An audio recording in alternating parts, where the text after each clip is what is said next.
Hello everyone, तुमचं पुन्हा एकदा स्वागत करतो. आपण महाराष्ट्राचे नकाशे ही सिरीज चालू केलेली होती. यामध्ये आपण बाकीचे विभाग कंप्लीट केलेले आहेत. ते व्हिडिओ जर तुम्ही बघितलेले नसतील तर नक्की बघा. आज आपण छत्रपती संभाजीनगर हा विभाग बघणार आहोत. हा विभाग बघण्यापूर्वी बाकीचे विभाग जर तुम्ही पाहिलेले नसतील तर त्यामध्ये तुम्हाला मी सांगतो की एक कोकण, त्यानंतर नाशिक, पुणे विभाग आणि अमरावती विभाग हे आपले झालेले आहेत. यामध्ये आपलं जे काही सांगण्याची पद्धत होती ती अशा पद्धतीने होती की आपण आधी राजकीय मॅप तुम्हाला सांगितला, त्यानंतर दळणवळण, पर्यटन या पद्धतीचे मॅप आणि त्यानंतर प्राकृतिक मॅप. तुम्हाला माहिती असेल की आयोग हा आपल्याला जे तालुके असतात, तालुक्यांचे लोकेशन यावर प्रश्न विचारले जातात. नद्या, त्यांच्या उपनद्या यावर प्रश्न विचारले जातात. त्याचबरोबर जे भूरूपं असतात, डोंगर म्हणूयात, टेकड्या म्हणूयात, यावरही प्रश्न असतात. थंड हवेचे ठिकाण असतील तर या सगळ्या गोष्टींवर आपल्याला प्रश्न असतात. त्याचबरोबरीने उत्तरेकडचा तालुका कोणता, दक्षिणेकडचा तालुका कोणता, किंवा कोणत्या जिल्ह्याला कोणते जिल्हे लागून आहेत, किंवा कोणत्या राज्याला कोणकोणते तालुके लागलेले आहेत, अशा पद्धतीचे पण प्रश्न आयोगाने आपल्याला विचारलेले. तर आजच्या व्हिडिओमध्ये तुम्हाला छत्रपती संभाजीनगर हा विभाग कवर होईल आणि हे सगळे मॅप आपण स्टेट बोर्डमधून घेतलेले, एकदम असे ऑथेंटिक आणि एकदम असे अचूक असे मॅप तुम्हाला इथे भेटणार आहे. त्यामुळे जर आयोगाला तुम्हाला ऑब्जेक्शन घेण्याची ज्यावेळेस वेळ येईल त्यावेळेस तुम्ही हा सोर्स वापरू शकता, कारण की हे सगळे मॅप आपण स्टेट बोर्डमधून घेतलेले आहेत. चला तर मग आता आपण आपल्या व्हिडिओला सुरुवात करू.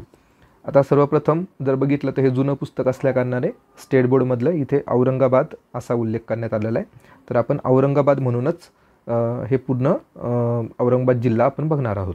तर बघा, औरंगाबाद विभागामध्ये जर पाहिलं तर औरंगाबाद, जालना, परभणी, हिंगोली, नांदेड, लातूर, उस्मानाबाद, त्याला आता धाराशिव आपण म्हणतो, आणि बीड, तर अशा पद्धतीने इतके जिल्हे हे छत्रपती संभाजीनगरमध्ये येतात.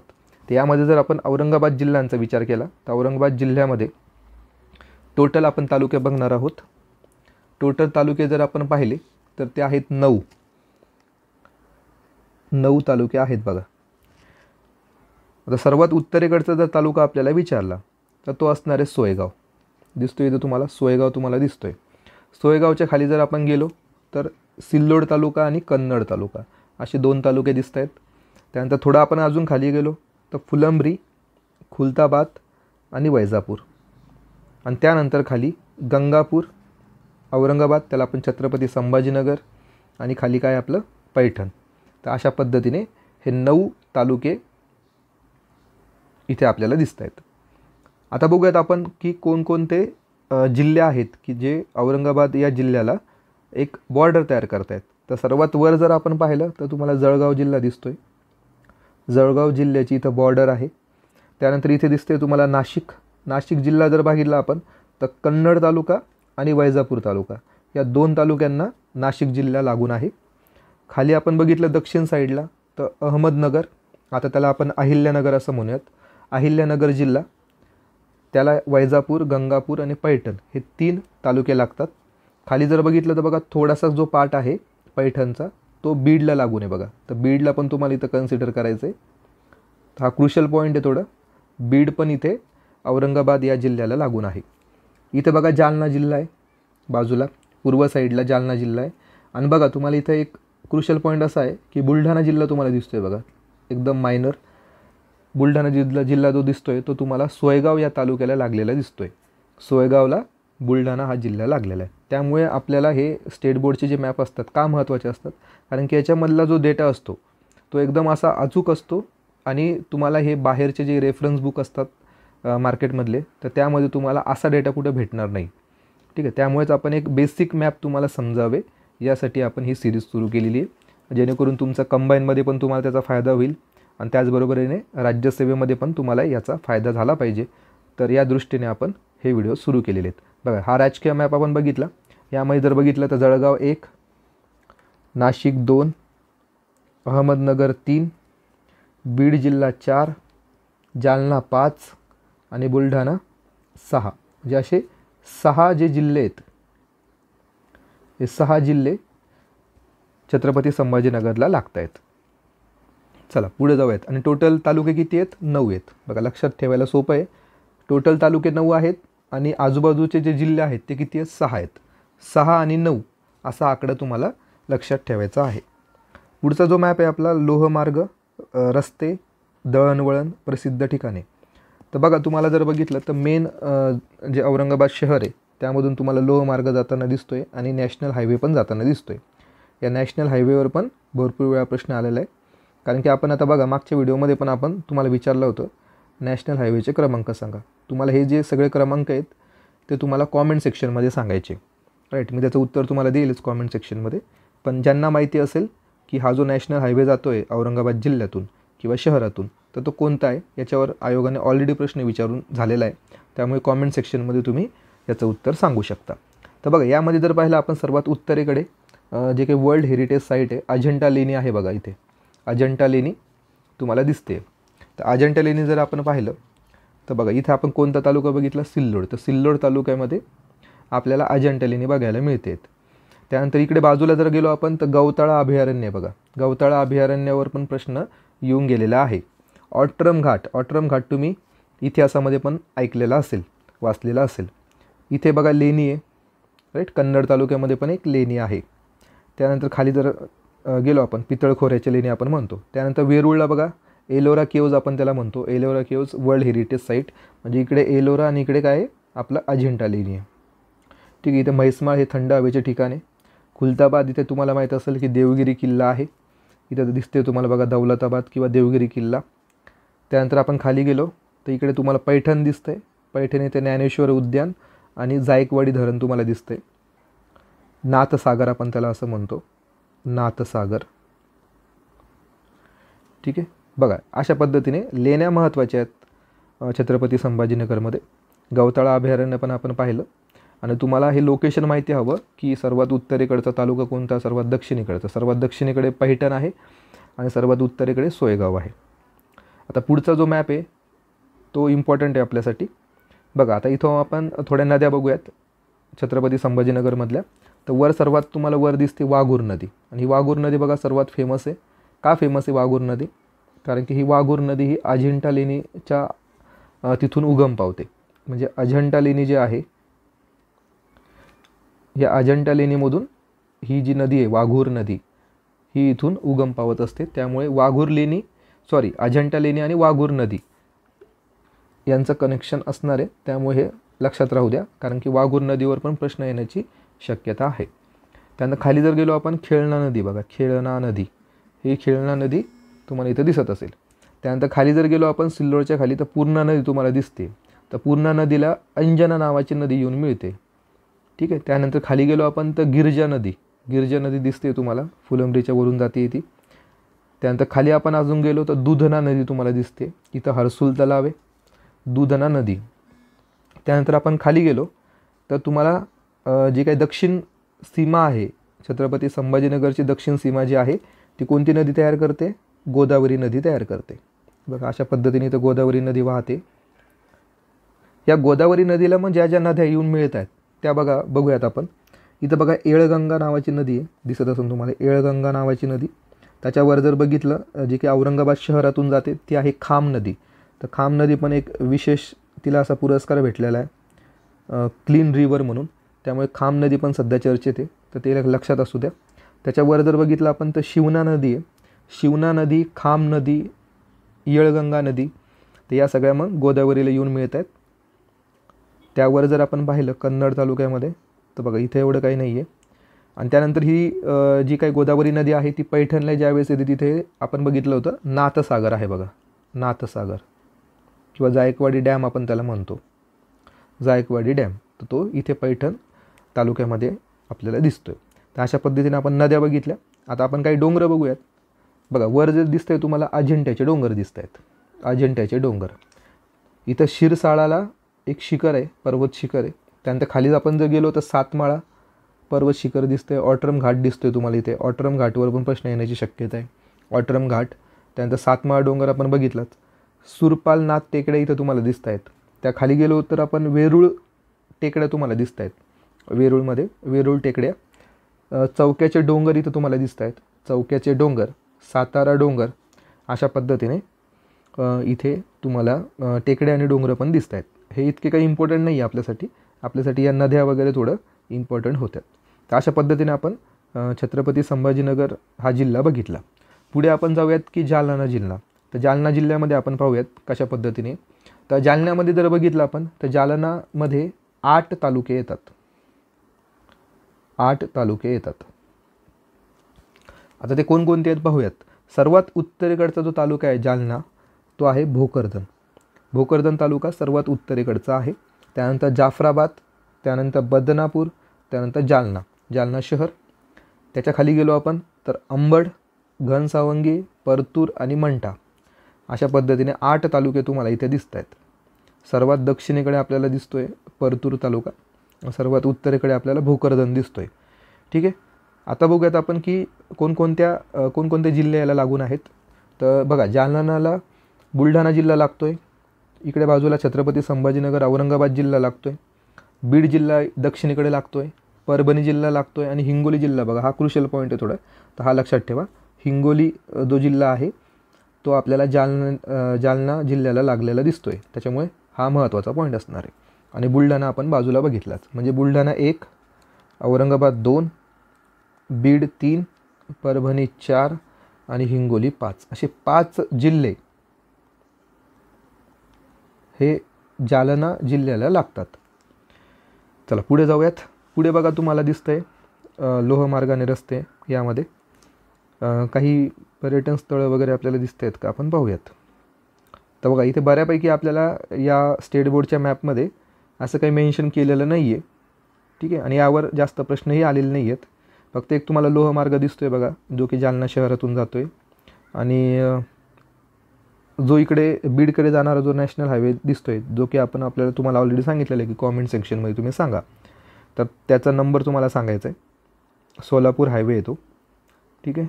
तर बघा इतकं काही याच्यामध्ये इम्पॉर्टंट नाही आहे. पुढे जर आपण गेलो प्राकृतिकमध्ये तर तुम्हाला वर नदी दिसते एक, बघा ती नदी कोणती, उत्तर साईडला, तर तिचं नाव आहे बघा पूर्णा नदी. या पूर्णा नदीला ही खेळणा नावाची नदी येऊन मिळते.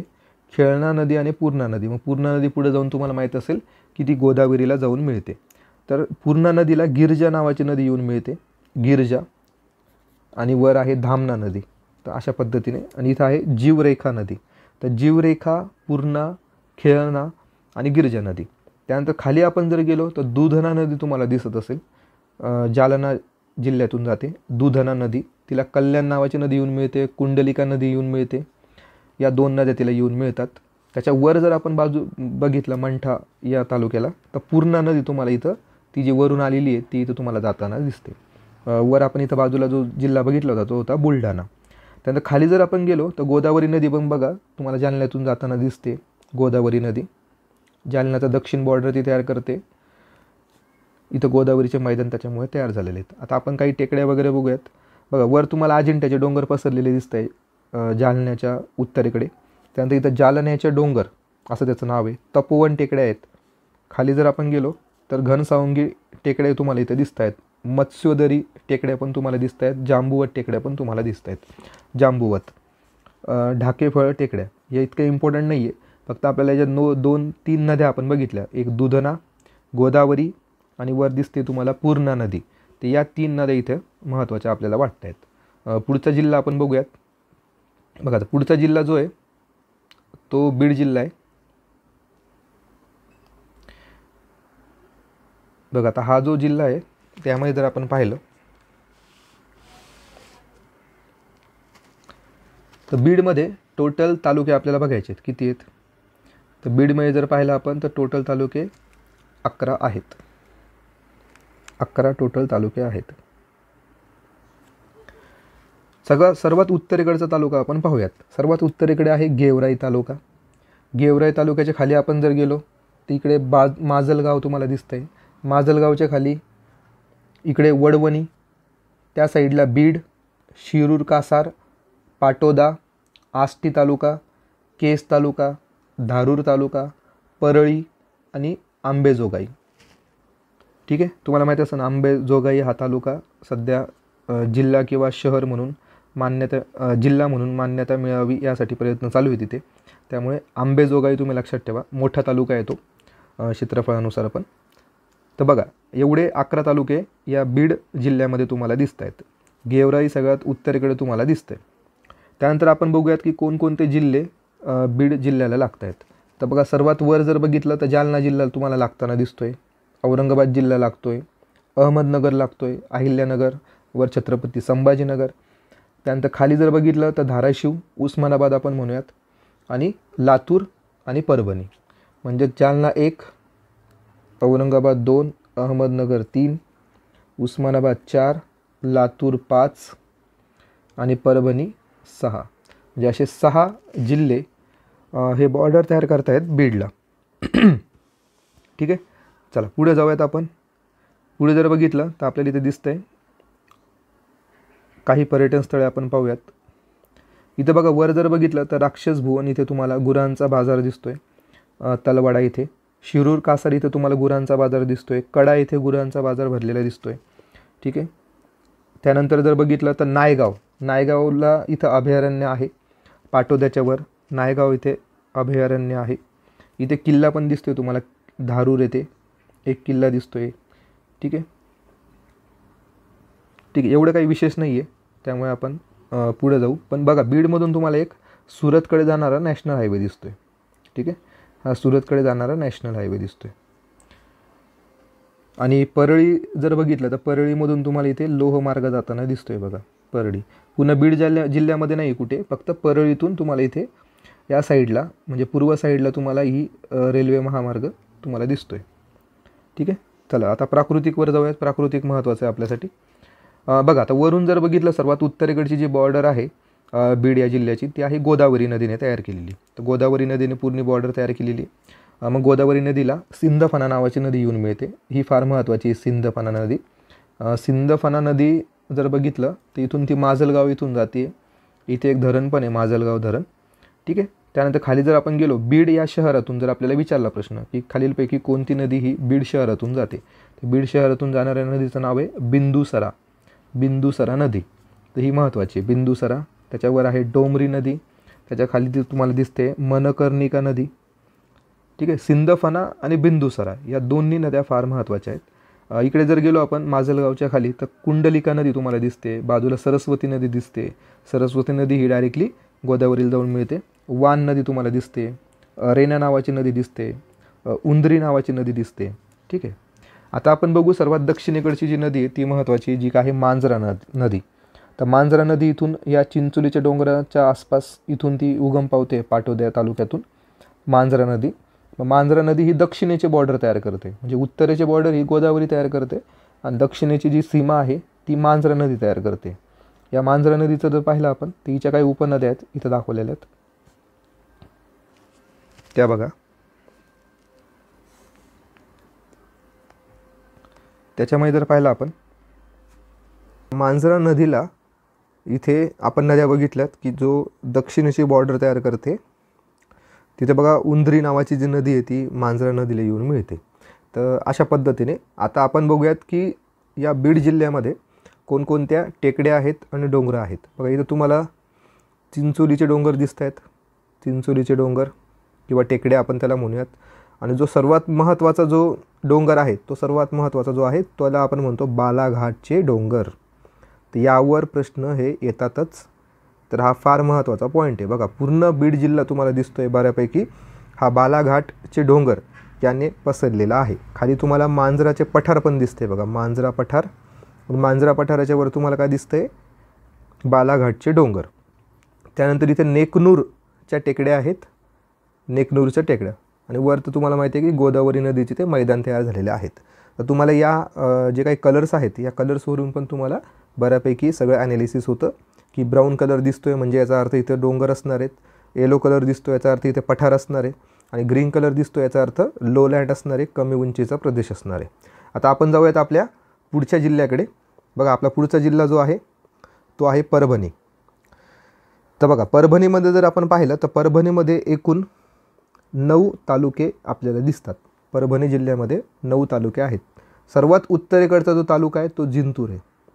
पुण्याचा सर्वात उत्तरेकडचा कोणता होता, जुन्नर होता. तसा परभणीचा सर्वात उत्तरेकडचा कोणता आहे, जिंतूर आहे. जिंतूरच्या खाली इथं सेलू दिसतोय बघा तुम्हाला, सेलू. ठीक आहे, आपण ऑलरेडी सांगितलं होतं की काही असे तालुके असतात की ते 2 जिल्ह्यामध्ये कॉमन असतात. राईट, सारखे सारखे तालुके आपल्याला बघायला मिळतात. जर तुम्ही वर्धा हा जिल्हा पाहिला तर वर्धा जिल्ह्यामध्ये सेलू तालुका आहे. तर तसाच सेलू तालुका तुम्हाला परभणीमध्ये पण बघायला मिळतो. म्हणजे असे 2 तालुके आहेत की ज्यांचं सारखं नाव आहेत आणि ते वेगवेगळ्या जिल्ह्यामध्ये आहेत. तर तुम्हाला मागे बोललो होतो एका व्हिडिओमध्ये की तुम्ही मला कॉमेंट सेक्शनमध्ये सांगा की असे किती तालुके आहेत की ते 2 जिल्ह्यामध्ये आहेत, त्यांचे नावं सारखे आहेत. आपण मागे मालेगाव बघितलं होतं, कळंब तालुका बघितला होता आणि आता आपण बघतोय सेलू तालुका. ठीक आहे, तुम्ही कॉमेंट सेक्शनमध्ये सगळे तालुके मला सांगू शकता. जिंतूर, सेलू, त्यानंतर खाली पाथरी, मानवत, परभणी, पूर्णा. बघा पूर्णा नदी पण आहे आणि पूर्णा तालुका पण आहे. त्यामुळे तुम्ही हे लक्षात ठेवा की पूर्णा नदीवरचा जो पूर्णा तालुका आहे तो पूर्णा तालुका हा परभणीमध्ये येतो. त्यानंतर सोनपेठ, गंगाखेड आणि पालम अशा प्रकारचे 9 तालुके आपल्याला इथे परभणीमध्ये बघायला मिळतात. आता आपण काय करूयात की कोणकोणते जिल्हे लागून आहेत, कोणकोणत्या जिल्ह्यांची बॉर्डर ही परभणी जिल्ह्याला लागून आहे, सीमा लागून आहे, ती आपण पाहूयात. पूर्व साईडला जर बघितलं तर आपल्याला हिंगोली जिल्हा दिसतोय, इकडे पश्चिम साईडला जालना जिल्हा दिसतोय, खाली बीड जिल्हा दिसतोय आणि दक्षिणेला लातूर आणि परत पूर्वेला नांदेड जिल्हा दिसतोय. म्हणजे असे जर पाहिलं आपण हिंगोली, जालना, बीड, लातूर आणि नांदेड असे 5 जिल्हे हे परभणीला लागून आहेत. तर यावर पण आपल्याला प्रश्न हे विचारले जात असतात, कारण की जे शेजारी जिल्हे असतात किंवा शेजारी राज्य असतात हे आपल्याला प्रश्न त्या दृष्टीने विचारले जात असतात. त्यामुळे आपल्याला असा प्रश्न येऊ शकतो की परभणी जिल्ह्याला लागून असलेले जिल्हे खालीलपैकी कोणते आहेत. आणि खाली आपल्याला असे ऑप्शन येतील की हिंगोली, वाशिम, जालना, बीड, छत्रपती संभाजीनगर या प्रकारचे. त्यावेळेस तुम्हाला नकाशा पाठ असणं फार गरजेचं असणार आहे. हा झाला आपला राजकीय मॅप. पुढे आपण जाऊयात पुढच्या मॅपकडे. लोहमार्गाने रस्ते, यामध्ये जर बघितलं तर परभणीमधून तुम्हाला लोहमार्ग दिसतोय जाताना, गंगाखेडमधून पण तुम्हाला लोहमार्ग दिसतोय जाताना. ठीक आहे, तिथे तुम्हाला एक नॅशनल हायवे पण दिसतोय जो की परभणीमधून जातोय वसमतकडे. बाकी इथे विशेष काही असं दाखवलेलं दिसत नाही आपल्याला. ठीक आहे, म्हणजे लेणी असेल किंवा इतर पर्यटन स्थळं आपल्याला या नकाशामध्ये तरी दाखवलेले दिसत नाही. आपण काय बघतोय की जे नकाशामध्ये आपल्याला स्टेट बोर्डच्या नकाशामध्ये जे आपल्याला दाखवलेलं आहे, जे आपल्याला शो केलेलं आहे, तेच आपण इथं सांगण्याचा प्रयत्न करतोय, जेणेकरून तुम्हाला एक ऑथेंटिक आणि अचूक असा डेटा मिळेल. आता पुढचा जो आहे तो महत्त्वाचा प्राकृतिक नकाशा आपण पाहतोय परभणीचा. बघा तुम्हाला उत्तरेची जी दिशा दिसते, नैसर्गिक दिशा, सीमा, तर ती आहे आपली पूर्णा नदीने तयार केलेली. पूर्णा नदीच्या याच्यावर एक डॅम आहे, त्याला आपण म्हणतो एलदरी धरण. एलदरी धरण तुम्हाला इथे दिसते. इथे सिद्धेश्वर धरण पण तुम्हाला दिसते. सिद्धेश्वर धरण पूर्णा नदीवर आहे. त्यानंतर आपण जर पाहिलं इथं अजिंठ्याचे डोंगर दिसत आहेत तुम्हाला, म्हणजे ह्या डोंगराच्या खाली पायथ्याशी तुम्हाला ही पूर्णा नदी दिसते. त्यानंतर हिला जर बघितलं करपरा नावाची नदी येऊन मिळते पूर्णाला. त्यानंतर दुधना नदी आपण ऑलरेडी वर बघितली होती, दुधना नदी जालना त्या साईडला. दुधना नदी जर बघितली तर ती इथे बघा पूर्णा नावाच्या नदीला येऊन मिळते. दुधना नदी ही पूर्णा नदीला येऊन मिळते. आणि पुढे तुम्हाला माहीत असेल की पूर्णा नदी ही कोणाची उपनदी आहे? गोदावरी नदीची उपनदी आहे. तर गोदावरी ही वरून आलेली आपल्याला माहिती आहे की छत्रपती संभाजीनगर, त्यानंतर जालन्याच्या नंतर आता ही कुठं आलेली आहे बघा, परभणीमध्ये आलेली आहे गोदावरी नदी. तर गोदावरी अशी पूर्ण प्रकारे परभणीच्या सेंटर पॉईंटमधून ती जाती आहे आणि मग तिला वरून पूर्णा नावाची जी नदी येऊन मिळते ती कुठे मिळते? परभणीमध्येच येऊन मिळते. आणि मग पुढे अशा पद्धतीने गोदावरी नदी गेलेली आहे. मग गोदावरी नदीच्या या उपनद्या आहेत काही. वान नावाची नदी आहे, बोरणा नावाची नदी आहे, मासळी नावाची नदी आहे, गलोटी नावाची नदी आहे. ठीक आहे, इथं अशा पद्धतीने परभणी शहरातून जर पाहिलं आपण तर परभणी शहरातून पिगळगड नाला तुम्हाला इथे दिसतोय बघा दाखवलेला. ठीक आहे, डोंगर जर बघितलं तर वर अजिंठ्याचे डोंगर आणि खाली बालाघाटचे डोंगर, असे 2च डोंगर आपल्याला इथे परभणीमध्ये प्रमुख असे बघायला मिळतात. ठीक आहे, बघा इथं जांभूळ बेट हे ठिकाण आहे, हे पण महत्त्वाचं आहे. तर बघा अशा प्रकारे आपण परभणी हा जिल्हा समजून घेतला स्टेट बोर्डमधल्या मॅपमधून. पुढे आहे आपला उस्मानाबाद जिल्हा, त्यालाच आता आपण काय म्हणतो? धाराशिव. धाराशिवमध्ये जर आपण पाहिलं तर 8 तालुके यामध्ये असणार आहेत. सर्वात उत्तरेकडे बघूयात की तुम्हाला दिसतंय वाशी, कळंब, भूम आणि परांडा. तर कळंब आपण बघितलं होतं ऑलरेडी, राईट, की तो 2 जिल्ह्यामध्ये कॉमन आहे कळंब तालुका, राईट. कुठं पाहिला होता आपण? कॉमेंट सेक्शनमध्ये सांगा. चला पुढे बघूयात आपण. खाली उस्मानाबाद म्हणजे आता तर धाराशिव, तुळजापूर, लोहारा आणि उमरगा नावाचा तालुका. उमरगा तालुका जर पाहिला आपण, उमरगा आणि लोहारा हे जे 2 तालुके आहेत हे आपल्याला कर्नाटक राज्याला लागून दिसत आहेत. कर्नाटक राज्याला ते लागलेले आहेत, उमरगा तालुका आणि लोहारा तालुका. इथे बाजूला जर पाहिलं आपण, तिकडे सोलापूर जिल्हा दिसतोय, वर अहमदनगर दिसतोय म्हणजे अहिल्यानगर, इथे बीड जिल्हा दिसतोय, इथे लातूर जिल्हा दिसतोय.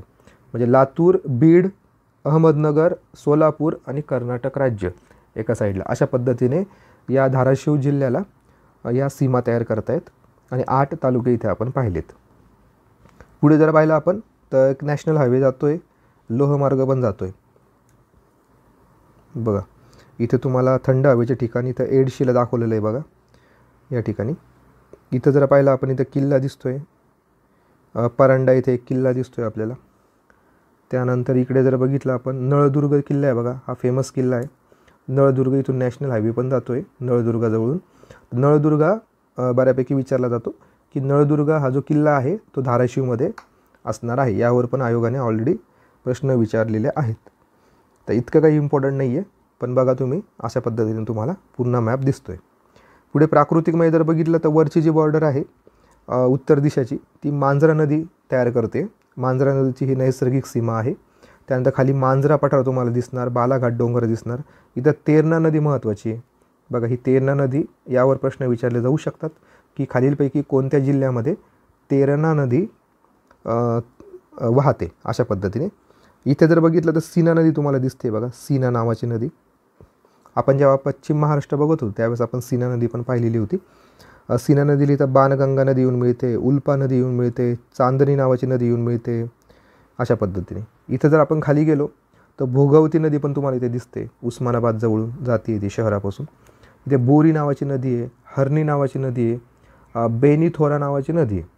तर त्यापैकी आपल्याला महत्त्वाच्या कोणत्या आहेत? मांजरा नदी, तेरणा नदी आणि सीना नावाची नदी. बाकी इथे डोंगर वगैरे तुम्हाला बऱ्यापैकी कमी दिसत आहेत. इथं बघा तुळजापूरचे डोंगर आहे, तुळजापूरजवळ एडशीचे डोंगर आहे आणि वर आपल्याला बालाघाट डोंगर आणि मांजराचे पठार दिसत आहेत. अशा पद्धतीने हे आपलं धाराशिव जिल्हा आपण पाहिला. पुढे आहे आपला लातूर जिल्हा. आता लातूर जिल्हा जर आपण पाहिला तर लातूर जिल्ह्यामध्ये आपल्याला किती तालुके बघायला मिळतात ते आपण पाहूयात. तर आपल्याला 10 तालुके इथे बघायला मिळतात. सर्वात उत्तरेकडचं जर पाहिलं आपण अहमदपूर, राईट. त्यानंतर खाली रेणापूर, चाकूर आणि जळकोट. त्यानंतर लातूर शहर, औसा, शिरूर, अनंतपाळ, उदगीर, देवणी आणि निलंगा. अशा प्रकारचे हे 10 तालुके आपल्याला दिसत आहेत. आता कर्नाटक राज्याला कोणकोणते तालुके लागलेले आहेत ते महत्त्वाचे आपल्यासाठी. एक आहे उदगीर, त्यानंतर देवणी, त्यानंतर निलंगा. म्हणजे किती? 3 तालुके हे आपल्याला कर्नाटकला लागून असलेले दिसत आहेत. आता आपण बघूयात कोणकोणते जिल्हे लागून आहेत लातूरला. इकडे नांदेड लागतं आहे मराठवाड्यातलं, परभणी लागतं आहे, बीड लागतं आहे आणि इकडे उस्मानाबाद म्हणजे धाराशिव. असे किती जिल्हे लागत आहेत? तर 4 जिल्हे लागत आहेत आणि एक राज्य लागतो आहे, कर्नाटक राज्य त्याला लागतं आहे. अशा पद्धतीने हा पूर्ण मॅप तुम्ही एकदा बघून घ्या कशाप्रकारे लातूर जिल्हा तुम्हाला दिसतो आहे. त्यानंतर पुढे जर आपण आलो तर तुम्हाला इथे दिसेल की बऱ्यापैकी किल्ले किंवा गुरांचा बाजार असं इथे डिनोट केलेलं आहे सूचीमध्ये. इथं देवर्जन नावाची इथं लेणी पण इथं तुम्हाला दिसत असेल.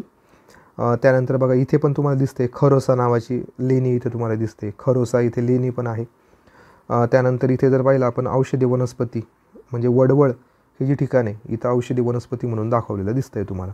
आणि बाकीचं हे जे चिन्ह आहे हे तुम्हाला दिसते गुरांचा बाजार. औसा येथे गुरांचा बाजार आहे, किल्ला पण आहे. मुरुड येथे गुरांचा बाजार भरतो, उदगीर येथे भरतो आहे, ठीक आहे. अशा पद्धतीने इथे अंबाजोगाईकडे जाणारा रस्ता आहे. लोहमार्ग तुम्हाला दिसत असेल, इथं लोहमार्ग पण अवेलेबल आहे. नॅशनल हायवे आपल्याला इथे कुठे दिसत नाही आहे. तर अशा पद्धतीने लातूरचं आपण दळणवळण बघितलं. आता प्राकृतिककडे जाऊयात. तर लातूर जिल्हा जर आपण पाहिला तर इथं तुम्हाला सर्वात मोठा जो आहे तो बालाघाट डोंगर दिसतोय. वर तुम्हाला माहिती असेल अहमदनगरमध्ये हरिश्चंद्रगड होता, त्यानंतर इकडे खाली तो बालाघाटमध्ये हरिश्चंद्र बालाघाट अशा पद्धतीने आपण म्हणतो.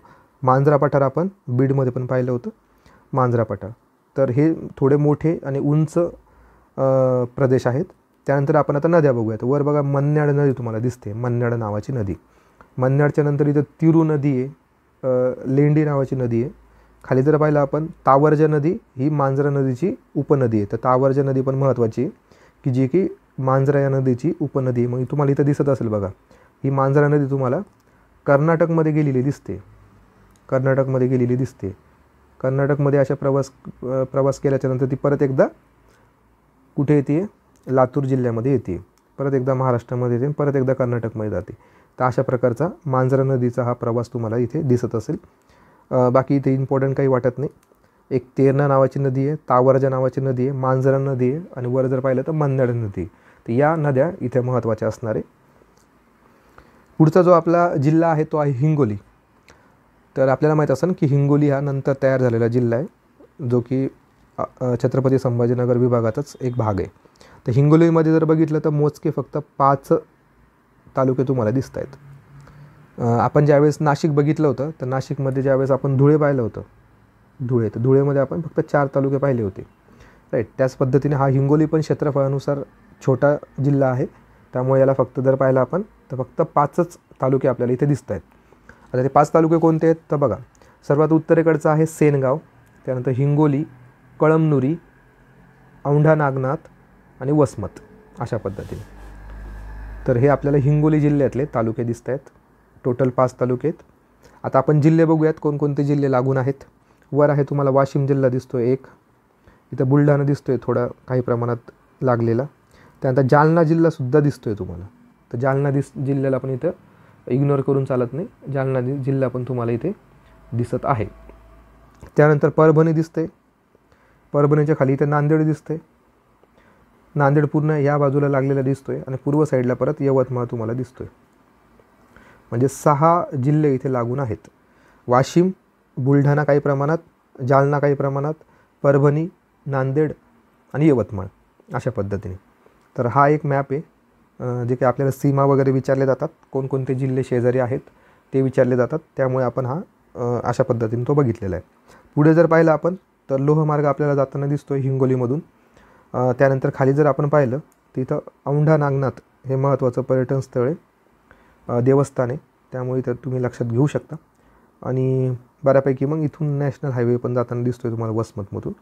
बाकी मग बऱ्यापैकी काही एवढं विशेष काही दिसत नाही आहे. पुढे जाऊयात. बघा, उत्तरेची जी बॉर्डर आहे ती महत्त्वाची पैनगंगा नावाची जी नदी आहे, तर पैनगंगा या नदीने उत्तरेची बॉर्डर तयार केलेली आहे. उत्तरेची बॉर्डर ही पैनगंगेने तयार केली. त्यानंतर खाली हिंगोली शहराजवळून बघा काय दिसतं आहे तर कयाधू नावाची नदी. तर महत्त्वाचं आहे, कयाधूवर प्रश्न येतात.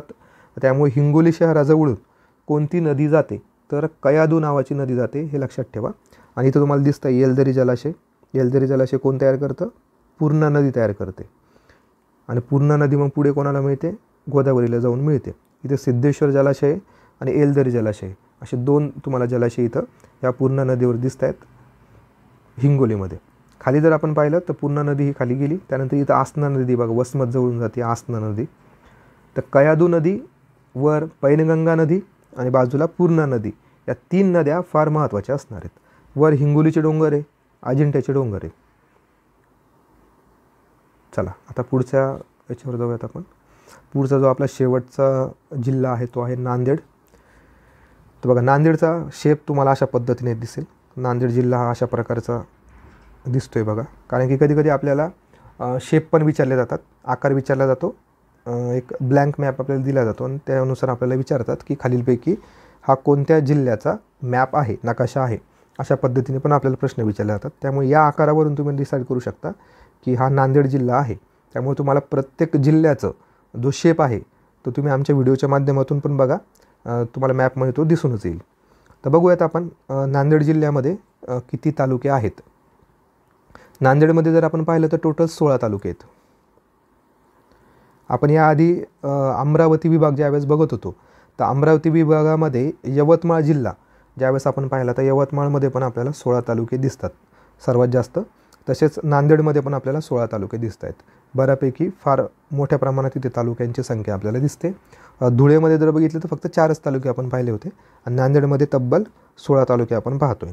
सर्वात उत्तरेकडे आपल्याला इथं माहूर आणि किनवट. किनवट बघा क्षेत्रफळानुसार किती मोठा तालुका तुम्हाला दिसतोय. किनवट आणि माहूर हे उत्तर दिशेला झाले. त्यानंतर हदगाव आहे, हिमायतनगर आहे, हिमायतनगर नावाचा तालुका, अर्धापूर तालुका, भोकर तालुका. त्यानंतर नांदेड शहर, मुदखेड, उमरी. त्यानंतर खाली गेलो आपण धर्माबाद येतो आहे. धर्माबादच्या नंतर बाजूला लोहा, कंधार, नायगावला खैरगाव असं म्हणलेलं आहे, बिलोली, मुखेड आणि देगलूर.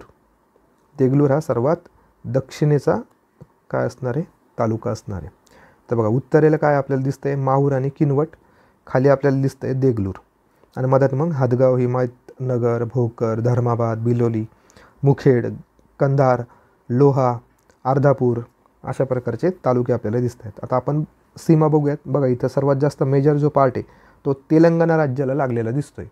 मग तेलंगणा राज्याला कोणकोणते तालुके लागलेले दिसत आहेत आपल्याला, तर किनवट तालुका आहे, हिमायतनगर लागलेलं आहे, भोकर आहे, उमरी आहे, धर्माबाद आहे, बिलोली आहे, त्यानंतर देगलूर आहे. म्हणजे किती तालुके लागत आहेत तेलंगणाला, 1 2 3 4 5 6 7 तालुके लागलेले आहेत. 7 तालुके हे नांदेडचे तेलंगणा राज्याला लागून आहेत. इथे खाली जर पाहिलं आपण कर्नाटकला 2च तालुके लागतात, एक आहे मुखेड आणि एक आहे देगलूर. तर 2 तालुके इथे कर्नाटक राज्याला लागून आहेत. आता बघूयात आपण जिल्हे कोणकोणते आहेत. तर वर जर पाहिलं आपण यवतमाळ जिल्हा तुम्हाला दिसतोय, त्यानंतर हिंगोली जिल्हा आहे, परभणी जिल्हा दिसतोय, लातूर जिल्हा दिसतोय. म्हणजे 4 जिल्हे हे नांदेडला लागलेले दिसत आहेत. छत्रपती संभाजीनगर विभागामध्ये सर्वात दक्षिणेकडे तुम्हाला नांदेड जिल्हा दिसतो आणि 4 जिल्हे त्याला लागून आहेत. अशा पद्धतीने शेप आहे आणि अशा पद्धतीने आपण हे तालुके पाहिलेत. पुढे जाऊयात आपण. नांदेड जिल्हाचा आपण लोहमार्गाने रस्ते आपण पाहतोय. तर बघा इथे तुम्हाला उनकेश्वर दिसते. बघा उनकेश्वर हे गरम पाण्याचे झरे तिथे आढळतात, यावर पण प्रश्न येऊन जातात. माहूर येथे किल्ला आहे. त्यांना खाली जर आपण गेलो किनवट येथे अभयारण्य दिसते आपल्याला. सहस्त्रकुंड धबधब्यावर प्रश्न येऊन गेलेला आहे. बघा स्टेट बोर्डमधूनच विचारला गेला होता तो, सहस्त्रकुंड धबधबा कुठे आढळतो किंवा कुठे आहे, तर नांदेडमध्ये असं उत्तर दिलं होतं.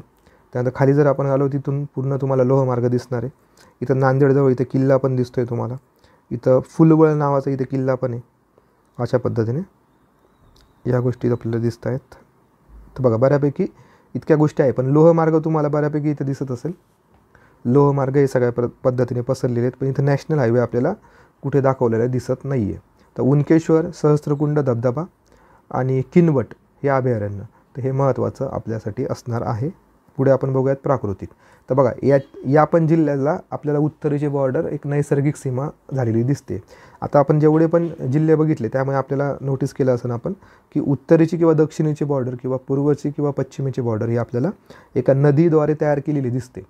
तर असे कोणकोणते जिल्हे आहेत की त्याला अशा नद्यांनी नैसर्गिक सीमा तयार केलेली आहेत, ते तुम्ही फाइंड आउट करा, जेणेकरून तुम्हाला मग नकाशे रीड करताना थोडं इझी जाईल आणि तुम्हाला परीक्षेमध्ये ते आठवेल.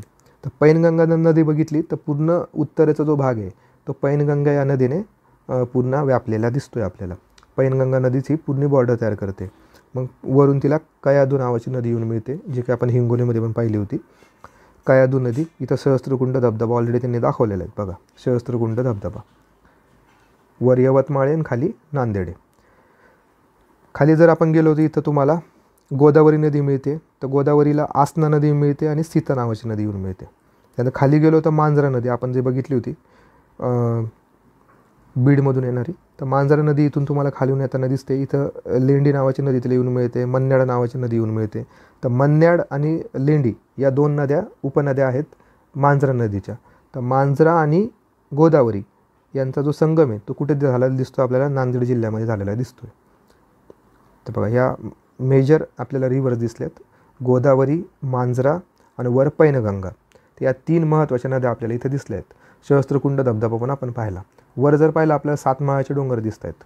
7 माळाचे डोंगर खाली आपल्याला दिसतं आहे मुदखेड टेकड्या. याच्यावर भरपूर वेळा प्रश्न आलेला आहे, तर हे नोटीस करा. इथे स्टार पॉईंट आहे मुदखेडच्या टेकड्या. इथं निर्मळ डोंगरवर पण प्रश्न येतात. हे दोन्ही पण डोंगर महत्त्वाचे आहेत नांदेडमधले. आणि खाली आपण आलो तर बालाघाटचे डोंगर. अशा पद्धतीने इथं भीमटेक नावाचं शिखर पण आहे, भीमटेक शिखर. तर बघा मित्रांनो, अशा पद्धतीने तुम्हाला हे सगळं समजलं असेल की कशा पद्धतीने आपण हे स्टेट बोर्ड बघितले. कारण की याचा जो मेन उद्देश आपला होता की तुम्हाला लोकेशन समजलं पाहिजे, कशा पद्धतीने हे मॅप्स ऑथेंटिक असले पाहिजे किंवा अचूक मॅप जे असतात कारण रेफरन्स बुकमध्ये जर आपण पाहिलं तर बऱ्यापैकी फार चुकीची माहिती असते किंवा त्यामध्ये जो नकाशा असतो. आता बघा इथेच तुम्ही बघा हिंगोली जिल्ह्यामध्ये किती क्रुशियल पॉईंट आहे हा जो पॉईंट आहे बुलढाणा जिल्हा आणि जालना जिल्हा जो लागलेला आहे हिंगोलीला. तो असे जे काही मेजर किंवा मायनर पॉईंट असतात तर ते तुम्हाला रेफरन्स बुकमध्ये कवर होत नाहीत आणि असे इंडिव्हिज्युअल मॅप तुम्हाला कुठे बघायला मिळत नाहीत. त्यामुळे एक छोटासा प्रयत्न होता की तुम्हाला एक ऑथेंटिक डेटा भेटावा आणि तुमचा जेणेकरून तुमचे जे डाऊट होते मॅपच्या बाबत, महाराष्ट्राच्या मॅपच्या बाबत, ते तुमचे कमी व्हावेत. त्यासाठी आपण हा छोटासा प्रयत्न केलेला आहे. सिंपल व्हिडिओ होता, त्याच्यामध्ये जास्त एक्सप्लेनेशन नव्हतं. जे तुम्हाला दिसतं आहे ते एक चांगल्या प्रकारे तुम्हाला सांगण्याचा, बेसिक नॉलेज तुमचा वाढवण्याचा प्रयत्न होता. व्हिडिओ जर तुम्हाला आवडला असेल तर नक्की लाईक करा, तुमच्या मित्रांना शेअर करा. चॅनलला जर सबस्क्राईब केलेलं नसेल तर चॅनलला सबस्क्राईब करा आणि पूर्ण व्हिडिओ बघितल्याबद्दल थँक्यू.